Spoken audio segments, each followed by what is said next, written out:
নমস্কার বন্ধুরা, আমি পর্ণা। আজকে আবার নিয়ে চলে এসেছি একটা নতুন টিফিন রেসিপি। হ্যাঁ, 10 মিনিট টিফিন রেসিপি নিয়ে এসেছি আপনাদের জন্য।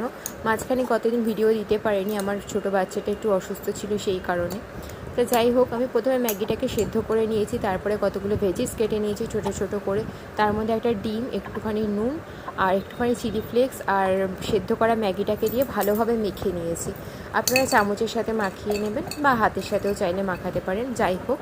তারপরে একটা ফ্রাইং প্যানের মধ্যে একটু সামান্য তেল গরম করে এরম ঢাকা দিয়ে দিয়ে প্যাটি প্যাটি টাইপের করে এগুলোকে একটুখানি ভেজে নেবেন।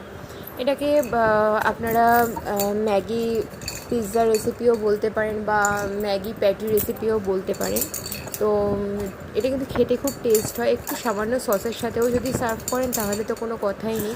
আপনারা চাইলে সস ছাড়াও ইউজ করতে পারেন, আমি সস এটাতে ইউজ করি না। তো আপনাদের কেমন লাগলো